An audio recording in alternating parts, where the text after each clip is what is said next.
میرے نبی مصطفیٰ کریم صلی اللہ تعالی علیہ وسلم کے بہت ہی پیارے چاچا حضرت امیر حمزہ رضی اللہ تعالی عنہ، جن نے میدان بدر کے اندر مکہ کے بڑے بڑے کافروں کو قتل کیا۔ اب کافر تھے، ان کو بڑی تکلیف تھی اور وہ بدلہ لینا چاہتے تھے۔ اب مکہ کے اندر ایک غلام تھا وحشی نامی، وہ نشانہ بازی میں بڑا کمال مہارت رکھتا تھا اور بڑا مشہور تھا نشانے بازی کے اندر، اور اس کا نشانہ اتنا کمال ہوتا کہ جس چیز پہ نشانہ لگا دیتا وہاں ٹھیک جا کے لگتا۔ اب مکہ کے ایک بندے نے، جس کا وہ غلام تھا وحشی، اس کو کہا کہ وحشی اگر تم حمزہ کو قتل کر دے تو میں تجھے آزاد کر دوں گا۔ اب وحشی سے ایک مالک نے کہا کہ آزاد کر دوں گا، اتنے میں وحشی سے ہندا نے بھی رابطہ کیا۔ ہندا کے باپ کو حضرت امیر حمزہ نے میدان بدر میں قتل کیا تھا۔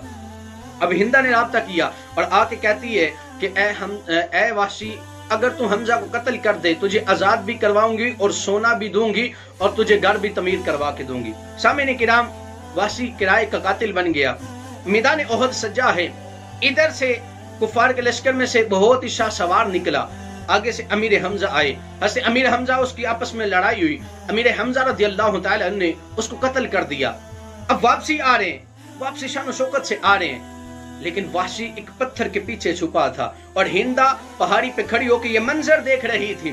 اب وحشی پتھر کے پیچھے سے نکلا، اس نے اپنا نیزہ نکالا، اتنی زور سے وار کیا کہ ناف کے قریب سے نیزہ گزرتا گزرتا کمر کے پیچھے سے نکل گیا۔ حضرت امیر حمزہ زمین پہ تشریف لے آئے۔ سامعین کرام، ظلم کی انتہا یہ نہ رہی، سرکار علیہ السلام ادھر انتظار فرما رہے تھے کہ چاچا ابھی تک واپس کیوں نہیں آئے، لیکن جب وحشی نے حضرت امیر حمزہ کو قتل کر دیا، حضرت امیر حمزہ شہید ہو گئے۔ اب وحشی قریب آتا ہے، قریب آیا، ہندا بھی قریب آئی، میرے نبی کے چاچا کے کان بھی کاٹ لیے گئے، میرے نبی کے چاچا کے ناک کو بھی کاٹ لیا گیا، آنکھ میں چھڑیاں کھو دی گئی، لبھائے مبارک بھی کاٹ لیے گئے، یہاں تک کہ زبان بھی کاٹ لی گئی۔ یہاں ظلم کی انتہا نہ رہی، میرے نبی کے چاچا کے کلیجے کو چیڑا گیا، کلیجے کو چیڑ کے اندر سے کلیجہ نکالا گیا، سینہ چیڑ کے کلیجہ نکالا، اس کے ٹکڑے ٹکڑے کر کے ہندا نے ہار بنا کے گلے میں ڈالا، پھر منہ میں ڈال کے چباتی ہے، پھر پیٹ کو چاک کرتی ہے، منہ کا مسئلہ بنا دیا، ساری لاش نہ پہچاننے کے قابل کر دی۔ سامعین کرام، اتنی تکلیفیں،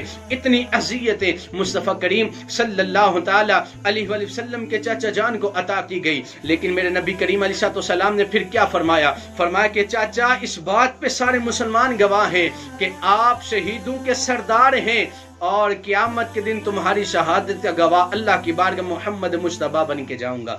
سامعین کرام، کتنی تکلیفیں پہنچائی، لیکن مصطفیٰ کریم صلی اللہ علیہ وسلم کے چاچا جان، آج بھی سرکار علیہ السلام کی بارگاہ میں التجا کرنی ہو تو لوگ میدان احد میں جاتے ہیں، جا کے وہاں سے التجا کرواتے ہیں، سفارش کرواتے ہیں کہ اے امیر حمزہ رضی اللہ تعالی عنہ، یا اما رسول اللہ صلی اللہ علیہ وسلم، ہماری یہ عرضی ہے سرکار کی بارگاہ میں پیش کر دیں کہ سرکار ہمیں عطا فرما دے۔ سامعین محترم، مصطفیٰ کریم صلی اللہ علیہ وسلم کے یہ چاچا جان، جن کو سرکار علیہ السلام نے سید الشہداء اور اس کے ساتھ ساتھ اسد اللہ و اسد الرسول کا لقب عطا فرمایا، اور پھر فرمایا کہ میدان محشر کے اندر جو شہیدوں کے سردار کا علم ہوگا، اللہ رب العالمین میرے چاچا حضرت امیر حمزہ رضی اللہ تعالیٰ عنہ کو عطا فرمائے گا۔ کتنی تکلیفیں ان لوگوں نے کی، کس لیے؟ کہ اسلام پھیلانے کے لیے، اسلام پہنچانے کے لیے۔ اللہ رب العالمین ہمیں ان اسلاف کے طریقے پہ چل کے زندگی بسر کرنے کی توفیق عطا فرمائے، آمین بجاہ نبی الامین۔